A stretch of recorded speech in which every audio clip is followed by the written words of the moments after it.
नमस्कार दोस्तों आज की हमारी वीडियो का टॉपिक है difference between oil capacitor and paper capacitor. दोस्तों आपने पेपर कैपेसिटर भी देखा होगा और ऑयल कैपेसिटर भी देखा होगा, लेकिन दोस्तों इन दोनों में क्या अंतर है और अब पेपर कैपेसिटर का ही यूज़ ज़्यादा हो रहा है, ऑयल कैपेसिटर का यूज़ बहुत कम हो रहा है, ये हम लोगों को बहुत कम देखने को मिल रहे हैं। तो दोस्तों दोनों में क्या अंतर है, दोनों के एडवांटेज और डिसएडवांटेज क्या क्या हैं और ये कहाँ पर यूज होते हैं, आज की इस वीडियो में यही जानेंगे। तो दोस्तों बने रहिए वीडियो में लास्ट तक। अगर आपको जानकारी अच्छी लगे तो चैनल को सब्सक्राइब कर दीजिए, सब्सक्राइब करने के बाद बेल आइकन का बटन जरूर दबा दीजिएगा। तो दोस्तों सबसे पहले मैं आपको ऑयल कैपेसिटर के बारे में बताऊँगा, ठीक है। उसके बाद दोस्तों आप पेपर कैपेसिटर के बारे में बताऊँगा, ठीक है। दोस्तों ये दोनों बहुत ही इसमें अंतर है और ये जो होता है ये सबसे बेस्ट होता है। उतना अच्छा ये नहीं होता पेपर कैपेसिटर जितना अच्छा ऑयल कैपेसिटर होता है। दोस्तों ये कई मायने में ऑयल कैपेसिटर अच्छा माना जाता है। दोस्तों पहला क्या होता है कि ये ऑयल कैपेसिटर जो होता है ये हाई वोल्टेज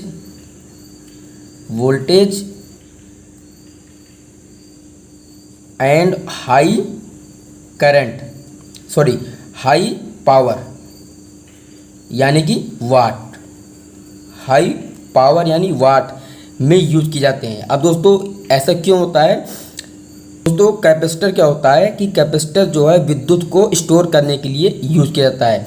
वो इसलिए क्योंकि जब पंखे में हम कैपेसिटर लगाते हैं या फिर मोटर में कैपेसिटर लगाते हैं तो मोटर जो होती है, पंखा हो या फिर पानी का मोटर हो, वो सेल्फ स्टार्ट नहीं होता है। उसको स्टार्ट करने के लिए, उसको स्टार्टिंग टार्क देने के लिए कैपेसिटर का यूज़ किया जाता है। तो दोस्तों ये ऑयल कैपेसिटर जो होता है इसमें विद्युत स्टोर ज़्यादा कर सकते हैं और पेपर कैपेसिटर में उतना विद्युत का स्टोर नहीं कर सकते हैं।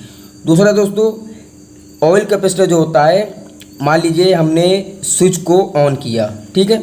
ऑन करने में जब पंखा चलता रहता है या फिर मोटर चलता रहता है तो कैपेसिटर में जो गर्मी पैदा होती है उसको ये ख़त्म कर देता है, क्योंकि इसमें ट्रांसफार्मर ऑयल होता है।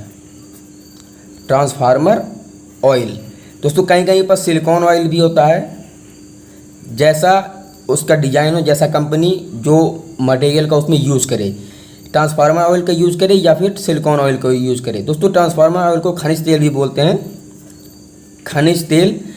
दोस्तों जो इस ऑयल कैपेसिटर के अंदर जो भी गर्मी पैदा होगी, जो भी हीट होगा और जो उसको पूरी तरीके से इसको ख़त्म कर देगा और ठंडा कर देता है, और जिससे पंखे की बाइंडिंग भी उतना क्वालिटी रहती है, अच्छा रहता है, जल्दी ख़राब नहीं होती इसकी बाइंडिंग। क्योंकि दोस्तों जो पहले के जो पंखे आते थे आपने देखा होगा, आप तो खैर नहीं आ रहे हैं, लेकिन जो पहले के पंखे आते थे वो साइज़ में बहुत बड़े होते थे, ठीक है।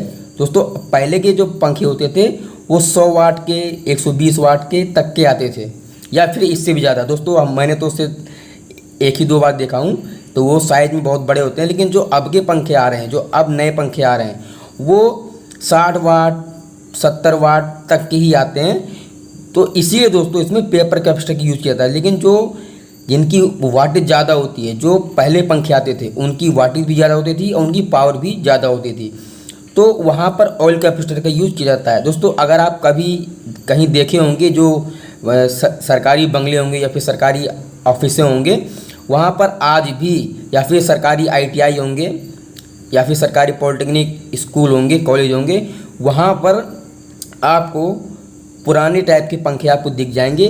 दोस्तों उसमें क्या होता है कि वो घूमता तो बहुत स्लो है, लेकिन उसकी हवा जो है, जो अब के पंखे हैं उनसे ज़्यादा होता है और इनकी लाइफ बहुत ज़्यादा होती है। जो पहले के पंखे होते थे, ये पंखे जल्दी जलते नहीं थे और इनमें ऑयल कैपेसिटर का ही यूज़ किया जाता था।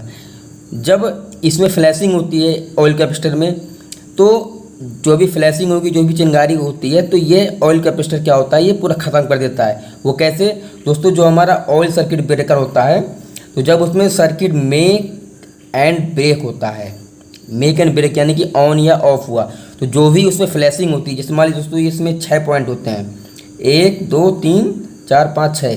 दोस्तों जब ये आपस में जुड़ते हैं यानी कि पावर ऑन होती है, तो इसमें फ्लैशिंग बहुत ज़्यादा होता है। तो इस फ्लैशिंग को ये जो ट्रांसफार्मर ऑयल होता है इसको पूरी तरीके से ख़त्म कर देता है, ताकि आग ना लगे, कोई भी प्रॉब्लम ना हो, कोई भी एक्सीडेंट ना हो, इसी वजह से इसमें ऑयल का यूज किया जाता है। उसी प्रकार दोस्तों पंखे में भी पहले के पंखे जो होते थे उसमें कैपेसिटर का, ऑयल कैपेसिटर का यूज होता था, लेकिन अब जो पंखे आ रहे हैं उनमें पेपर कैपेसिटर का यूज होता है। अगर इनमें सपोज हाई वोल्टेज आ गया तो यह फट जाते हैं दोस्तों। कभी कभी घरों में क्या होता है कि 220 की बजाय 250 वोल्ट या फिर 300 वोल्ट तक आ जाता है दोस्तों। ये अधिकतर गाँव में होता है कि वहाँ पर वोल्टेज ज़्यादा हो जाता है। तो उस कंडीशन में दोस्तों क्या होता है कि जो पेपर कैपेसिटर होता है वो फट जाते हैं और उनमें खतरा हो जाता है और वो गर्म हो जाते हैं। गर्म होने की वजह से पंखे की बाइंडिंग भी ख़राब हो जाती है, वीक हो जाती है। लेकिन ऑयल कैपेसिटर में ऐसा नहीं होता है। ये बहुत ही, इनकी इफिशियंसी और क्वालिटी बहुत अच्छी होती है दोस्तों। इसके अंदर की बनावट क्या होता है मैं आपको बता दूं, ये सेम पेपर कैपेसिटर की तरीके होता है। जो मटेरियल का यूज पेपर कैपेसिटर में होता है वो वही मटेरियल का यूज ऑयल कैपेसिटर में भी होता है। लेकिन क्या होता है कि जो इसके बाहर का इसकी बॉडी होती है ये एल्युमिनियम की बनी होती है, ठीक है, एल्युमिनियम की, और इसमें पेपर का ही यूज होता है। लेकिन इसमें आधा जो होता है इसमें ऑयल भरा हुआ होता है। तो जो भी इसके अंदर जो दो प्लेटें आपस में टकराएंगी, जो भी फ्लैशिंग होगी, तो ये ऑयल जो होता है ये ख़त्म कर देता है। और जो भी इससे हीट जनरेट होगा पंखा चालू होने में या फिर मोटर चालू होने बंद होने में, तो ये पूरे हीट को ख़त्म कर देता है, जिससे मोटर की या फिर पंखे की लाइफ बढ़ जाती है, जल्दी ख़राब नहीं होते हैं। पेपर कैपेसिटर दोस्तों लो वोल्टेज और लो पावर के लिए ही यूज किए जाते हैं। लो पावर के लिए यूज किए जाते हैं, ना कि हाई वोल्टेज हाई पावर के लिए। ये दोस्तों आप जितने भी बड़े बड़े सब स्टेशन होंगे वहाँ पर ऑयल ब्रेकर या फिर ऑयल कैपेसिटर का ही यूज होता है, ना कि पेपर कैपेसिटर का। दोस्तों ऑयल कैपेसिटर बहुत ही अच्छा होता है और ये महंगा भी होता है। तो दोस्तों ये महंगे भी होते हैं और अब ये कम आ रहे हैं। तो दोस्तों इनमें दोनों में यही अंतर है, ऑयल कैपेसिटर अच्छा होता है और पेपर कैपेसिटर उतना अच्छा नहीं होता है, इनकी लाइफ भी कम होती है। और दोस्तों जितनी भी इसके अंदर हीट जनरेट होती है ये पूरा ख़त्म कर देता है। चिंगारी जो भी होती है इसके ऑन ऑफ होने से जो भी इसमें फ्लैशिंग होती है ये पूरा ख़त्म कर देता है और पंखे की मोटर की लाइफ बहुत अच्छी हो जाती है और ये जल्दी ख़राब नहीं होते हैं। तो दोस्तों आपको जानकारी कैसी लगी? अगर अच्छी लगी हो तो चैनल को सब्सक्राइब कर दीजिएगा। सब्सक्राइब करने के बाद बेल आइकन बटन जरूर दबा दीजिएगा। और अगर दोस्तों आपके कोई भी डाउट हो तो कमेंट के माध्यम से जरूर बताइएगा, मैं आपको उस पर एक वीडियो बना के ज़रूर लेके आऊँगा। तो दोस्तों मिलते हैं अगले वीडियो में। दोस्तों अपना ख्याल रखिएगा। नमस्कार।